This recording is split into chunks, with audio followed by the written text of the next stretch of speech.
कि जब हमने गुज्जर समाज को यहाँ वोट दिए तो सबसे ज्यादा जो गुज्जरों को जो वोट देके नेता बनाने का काम जो किया वो बहुजन समाज पार्टी ने। मंत्री बनाया, ठीक है, मंत्री भी बनाया और पूरे भारत के अंदर कोई चीफ सेक्रेटरी बना जाट समाज से, शशांक शेखर, तो वो बहन जी के शासनकाल में बना। ठीक है, अब और जो सबसे बड़े जो नेता रहे मुस्लिमों का, अगर सबसे बड़े नेता को किसी राष्ट्रीय पार्टी में पद मिला तो बहुजन समाज पार्टी में मिला। और सबको पता है कि आरएसएस के हेडक्वार्टर से किसके टिकट तय होते हैं, किसके टिकट तय नहीं। जो एक स्वयंभू एक राष्ट्रीय लीडर है उनको 2 सीट का ऑफर दिया था, हुए आए थे कि मुझे 2 सीट का ऑफर दिया, और वो 2 सीट वाले अपने आप को जब ये बात बोलते हैं कि मैं बहुजन समाज पार्टी को खत्म कर दूंगा, तो ये पार्टी खत्म नहीं होगी। 15 मार्च को नोएडा के दलित प्रेरणा केंद्र पर हैं साहब कांशीराम की जयंती का समारोह। मेरे साथ एडवोकेट डॉक्टर सत्यप्रकाश गौतम जी हैं। सर, अखिलेश यादव कह रहे हैं कि भाजपा के कार्यालय में तय होते हैं बसपा के टिकट। देखिए, जो सर अखिलेश यादव जी मंच पे कह रहे हैं, मंच पे वो कह सकते हैं, क्योंकि जो उन्हें बोलने के लिए आरएसएस से जो ऑर्डर आया है, या जो इनकी जो राष्ट्रीय लीडर है उनका जो लीडर आया है, जो ऑर्डर आया है, वही वो मंच से बोल रहे हैं। और सबको पता है कि आरएसएस के हेडक्वार्टर से किसके टिकट तय होते हैं, किसके टिकट तय नहीं होते। ठीक है, दूसरी बात, अगर आप ये कह रहे हैं कि बसपा के टिकट जो है आरएसएस हेडक्वार्टर से तय होते हैं, तो मैं आपको बता दूं कि उपचुनाव में सबने देख लिया और सबको पता है कि किसके जो टिकट है वो कहां से तय हो रहे हैं। आज सर आज़ाद समाज पार्टी का राष्ट्रीय अधिवेशन भी है, सपा के साथ मिलकर मैदान में उतरेंगे, बसपा की कैसे दाल गलेगी ऐसे में? देखिए, बसपा को किसी ऐसे व्यक्ति की जरूरत नहीं है जो मनुवाद का समर्थक है। देखिए, इतना सा नुकसान कर दिया तो भी बहुत कर दिया ना। नहीं, देखिए, बिल्कुल मैं आपकी इस बात से समर्थन हूँ कि हार तो एक वोट से भी होगी। अगर हमें एक विधायक से हम सरकार बनाने से गिर सकते हैं और एक वोट से विधायक बनने से रुक सकते हैं, तो एक वोट की कीमत हम कम नहीं आंक सकते। दूसरी बात, जब आप ये सवाल करते हैं कि ये दोनों गठबंधन कर रहे हैं, तो मैं आपको बता दूं, आज आप यहाँ राष्ट्रीय दलित प्रेरणा स्थल पर भी है, और अभी आप श्री फोर्ट भी जाइए, वहाँ देखिए। हाँ, वहाँ आप ये देखिए ना कितनी भीड़ है ना, आपको पता लग जाएगा कि कितने लोग किसके साथ हैं। उनके साथ भी हैं सर, भर रखा है श्री फोर्ट ऑडिटोरियम। देखिए, श्री फोर्ट ऑडिटोरियम मुझे पता है वहाँ कितने लोग हैं, क्या है। दिल्ली का जो है, सिर्फ ये दिल्ली की बसपा इकाई ने यहाँ पर कॉल की थी, वो राष्ट्रीय अधिवेशन है।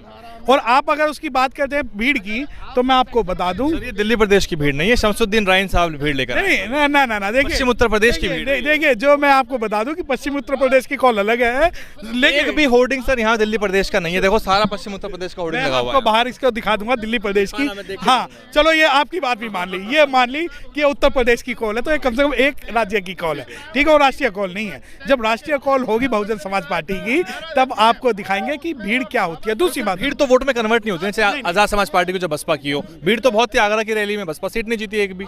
देखिए, आप जब आजाद समाज पार्टी को बहुजन समाज पार्टी के साथ कंपेयर करते हैं, तो राजनीतिक रूप से आप ये गलती करते हैं कि बहुजन समाज पार्टी एक सिर्फ राजनीतिक पार्टी नहीं है। बहुजन समाज पार्टी हो सकता है उनसे पैचअप कर ले, साहब कांशीराम को हो सकता है राष्ट्रपति बना देते हैं, बहन जी को हो सकता है वो होम मिनिस्टर बना दे, परंतु ये जो प्रोग्रेटिव है बहुजन समाज पार्टी का नहीं है। बहुजन समाज पार्टी का प्रोग्रेटिव है कि हम अपने संतों महापुरुषों की जो विचारधारा है, उस विचारधारा को आगे बढ़ाते हुए हमें आंदोलन भी करना है और अपने राजनीतिक हित भी सुरक्षित रखना है। आपको लग रहा है कि अखिलेश यादव, जयंत चौधरी मिलेंगे और चलो सांकेतिक रूप से ही सही चंद्रशेखर को अपने साथ बिठा रहे हैं? वो खतौली में देखा ना आपने क्या हुआ था। तो बसपा के पास तो कोई काउंटर नहीं है, कोई प्लान नहीं है इसके लिए। मुझे तो ये पता है कि खतौली में किसी राष्ट्रीय अध्यक्ष की पिटाई हुई थी, हमला हुआ था सर। नहीं, पिटाई हुई थी आपके हमला, और तो उसमें जब आप बदला लेने की बात करते हो, अत्याचार लेने की बात करते हो, तो उस पर तो अभी तक कोई प्रतिक्रिया नहीं आई खतौली की, अगर आपने बात किया। दूसरी बात, अगर आप जयंत चौधरी की बात करते हो, अखिलेश यादव की बात करते हो, बहुजन समाज पार्टी के मंच में सभी का स्वागत है। और मैं आपको बता दूं, अखिलेश यादव जो है राजनीति का छूत नहीं है बहुजन समाज पार्टी के लिए। आज वो हमें समर्थन करते हैं, हम आज उसे बुला लेंगे। और अगर और मैं बता दूं कि हो सकता है कि राजनीतिक जमीन अखिलेश यादव की आप कुछ भी मान के चलें, परंतु अखिलेश यादव ने जो एक स्वयंभू एक राष्ट्रीय लीडर है उनको 2 सीट का ऑफर दिया था, जानते हैं? वो दुखी थे, काफी ज्यादा परेशान। जब वो रोते हुए आए थे कि मुझे 2 सीट का ऑफर दिया, और वो 2 सीट वाले अपने आप को जब ये बात बोलते हैं कि मैं बहुजन समाज पार्टी को खत्म कर दूंगा, तो ये पार्टी खत्म नहीं होगी। दूसरी बात, आप जिसके सामने रो रहे हैं वो भी हमारे पास आएंगे, तो हमारा ओपनली मैं आपको एक बात बता रहा हूँ कि हमारे लिए राजनीति का छूत कोई नहीं। अब मुस्लिम समाज सर जो है बसपा साध रही है उसको, तो कई नेता उमा शंकर सिंह भी कह रहे हैं, क्योंकि अखिलेश यादव की एक हीज है, वो परेशान है कि ऐसा ना हो कि जो मुस्लिम एक मुश्त वोट करता है सपा को, वो आधा अधूरा चला जाए उधर। नहीं, देखिए, मैं आपके इस कथन से कि बहुजन समाज पार्टी मुस्लिमों का साथ रही है, मैं सहमत नहीं हूँ। मुस्लिम जो है आज बहुजन समाज पार्टी पर विश्वास करके खुद आ रहा है। मुस्लिम समाज अपनी राजनीतिक पृष्ठभूमि इस वजह से ढूंढ रहा है कि जब मैं आपको एक बात बता दूं, जब बाबरी मस्जिद का जो रिजल्ट आया था, पूरी दुनिया की नज़रें जो उत्तर प्रदेश पे थी और पूरी दुनिया के मुस्लिमों को ये डर था कि दोबारा 1990 जैसा कत्लेआम होगा, परंतु बहन कुमारी मायावती जी की जो सरकार थी उन्होंने वहाँ पर किसी का बाल तक नहीं उखड़ने दिया। और आज मुस्लिम चाहे ये तो मुसलमान भूल गया सर। नहीं, देखिए बिल्कुल, देखिए मैं क्या कहता हूँ, अगर मदरसों की बात होगी, उर्दू फारसी यूनिवर्सिटी बनाने की बात होगी, मदरसों को रेगुलराइज करने की बात होगी, तो इन सब की बात होगी, तो मुस्लिमों का अगर सबसे पहले जो काम किया है वो उत्तर प्रदेश के अंदर बहन कुमारी मायावती जी ने किया है। दूसरी बात, कुछ मुस्लिम भूल सकते हैं, परंतु अब एक बात बताएं, अब जो ओवैसी साहब है, ओवैसी साहब अभी रिसेंट में एक स्टेटमेंट देते हैं कि बहन जी को छोटी मोटी लीडर ना समझे, और ये ओवैसी साहब का जो स्टेटमेंट है। दूसरी बात ये कि ओवैसी साहब के अलावा बहुत सारे मुस्लिम लीडर्स, आप ये देखिए धड़ाधड़ मुस्लिम लीडर्स जो है बसपा में आ रहे हैं, परंतु मेन स्ट्रीम मीडिया चुप है, क्योंकि उन्हें जो पता है कि अगर हमने इसका एक भी न्यूज़ छाप दी तो हो सकता है मुस्लिम समाज में प्रभाव। तो मतलब आप मान रहे हैं कि जो ब्राह्मण समाज को साधने वाला जो काम किया बसपा ने वो गलती थी, उससे सारा नुकसान? नहीं, देखिए ये मुझे नहीं पता कि आप लोग मंचों पे सर शंख बजे हैं बसपा के मंचों। मुझे नहीं पता कि आप आरएसएस की बात कैसे कर सकते हैं। मैं आपको बसपा का दलित समर्थक कह रहा है कि बाबा साहब को पढ़ाया कांशीराम साहब ने और अब मंचों पे शंख बज रहे हैं। देखिए, अब पहले मैं आपको बता दूं, बहुजन समाज पार्टी में किसी भी नेता का एक स्टेटमेंट ये दिखा दीजिए जो ये कहता हो कि हम मुस्लिम विरोधी हैं, हम ब्राह्मण विरोधी हैं, हम जाट विरोधी हैं, हम गुज्जर विरोधी हैं, हम कुशवाहा विरोधी हैं, हम शाक्य विरोधी हैं। सर, आधी छोड़ सारी को पावे, आधी बिलेना सारी पावे। अब ब्राह्मणों के वोट के चक्कर में दलितों की भी कट रही। मैंने क्या कहा, बहुजन समाज, अभी आप मुझसे सवाल करते हो कि एक वोट को आपको साथ देना पड़ेगा, तो मैं उस एक वोट के लिए एक के चक्कर में 100 छोड़ दे रहे हैं। नहीं, देखिए मेरे लिए कोई राजनीति का छूत नहीं है, मेरे लिए कोई राजनीति का छूत नहीं है। अगर आप ये सोचते हो कि हम ब्राह्मणों को पार्टी से बाहर निकालेंगे, नहीं होगा। ऐसा तो नहीं कि दलित को ग्रांटेड ले लिया कि दलित का वोट तो आ ही जाएगा, इस चक्कर में इधर उधर। सुनिए, 1984 से पहले दलित का वोट ग्रांटेड था। कांग्रेस ये मानती थी कि गाहे बगाहे इनका वोट हमारे पास आएगा। बसपा ही मानती है ना, कहती है कोर वोट है। नहीं, अब अच्छा मुझे बताओ, बसपा का जो वोट बैंक है वो कितना परसेंटेज? 12.88। इसकी टोटल संख्या कितनी है?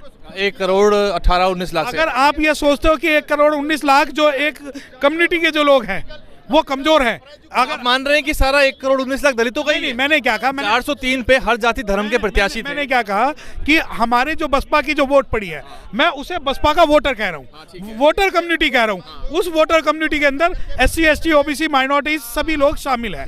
दूसरी बात ये कि अगर आप ये सोचते हैं कि उनके कहने पे हम सतीश चंद्र मिश्रा जी को बाहर निकाल देंगे, उनके कहने पे हम राइन साहब को बाहर निकाल देंगे, उनके कहने से हम कुशवाहा साहब को बाहर निकाल देंगे, तो वो चीज़ कौन कह रहा है साहब? नहीं, आप चाहते हैं ना, कौन कह रहा है? नहीं, आप चाहते हैं, जो लोग कहते हैं कि भाई आप मुस्लिमों को साध रहे हैं।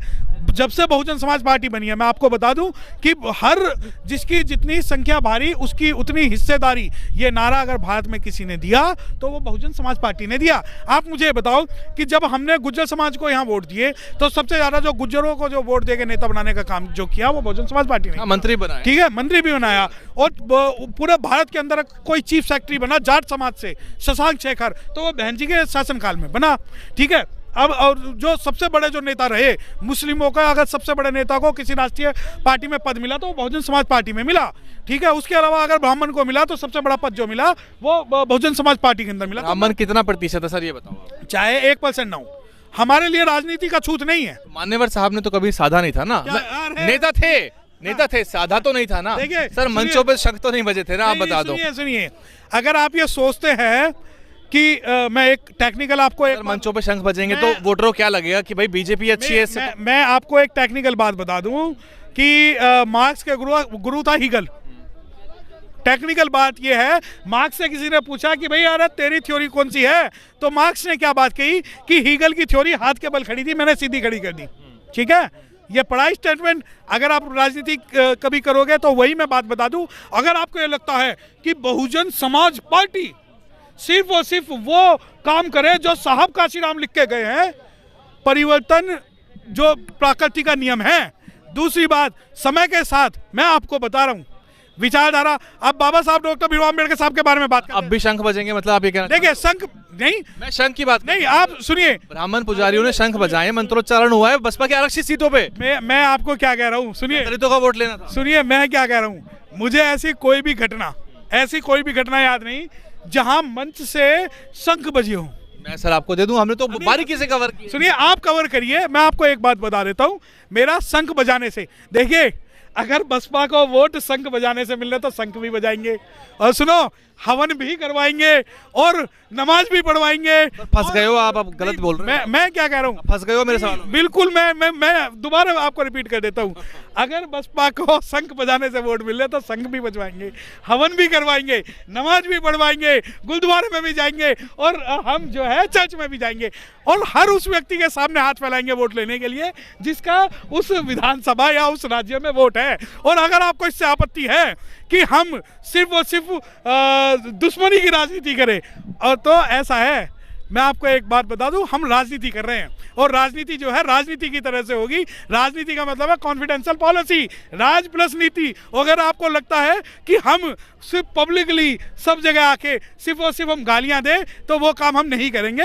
हमें सबका साथ सबका विकास, हमारा जो नारा है बहुजन हिताय ओ सर्वजन सुखाय सर्वजन हिताय। आपके जबान पे बहुजन ही है अभी भी? नहीं, सर्वजन भी आ चुका है, क्योंकि सर्वजन जो आया वो साहब काशीराम लोगों ने सर्वजन को सवर्ण समझ लिया कि सवर्ण हिताय सवर्ण सुखाय। नहीं, देखिए जो सवर्ण आपको लगता होगा, क्योंकि हमारे बारे में बहुत सारी, देखिए जब साहब काशीराम जिंदा थे तो वो मेन स्ट्रीम मीडिया जो है साहब काशीराम को कहती थी कि इसके पास तो विदेशों से चंदा आ रहा है, इसके समाज के पास पैरों में चप्पल नहीं है, या खुद मर्सिडीज में डोलता है। आज ये बहन जी के बारे में ये सारी चीज़ें हम सुनने को मिलती है, परंतु मैं राजनीतिक रूप से आपको एक बात बता दूं कि राजनीतिक रूप से राजनीति के अंदर मॉडरेशन और राजनीति के अंदर चेंजेस जरूरी हैं, जो कि हम कर रहे हैं। दूसरी बात मैं आपको बता दूं, दुनिया की सर वापसी हो रही है 17 में, निगम के चुनाव में 17 मेयर चुने जाएंगे, वापसी हो रही है 24 में। 2024 होगी तो वो बहुजन समाज पार्टी की होगी।